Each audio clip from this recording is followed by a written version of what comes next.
اللہ کا ہر فیصلہ ہمارے حق میں بہتر ہوتا ہے۔ کبھی اللہ ہمیں بیمار کرتا ہے تاکہ ہم اپنے وجود کی بہتر دیکھ بھال شروع کر دیں۔ کبھی اللہ ہمیں دکھ اور تکلیف دیتا ہے تاکہ ہم مضبوط ہو جائیں۔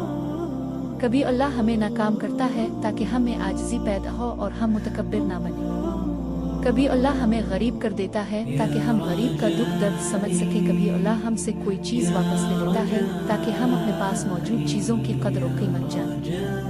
کبھی اللہ ہمیں نقصان پہنچاتا ہے تاکہ ہم اپنی غلطیوں سے سیکھ کر بڑے نقصان سے بچ سکیں۔ ہمیں پختہ یقین ہونا چاہیے کہ اللہ جو فیصلہ بھی کرے وہ ہمارے حق میں بہتر ہے۔ اگر آپ کو یہ ویڈیو اچھی لگی تو اس ویڈیو کو لائک کریں اور شیئر کریں، اور آپ اس ویڈیو کے بارے میں کیا رائے رکھتے ہیں کومنٹ سیکشن میں ضرور بتائیے گا۔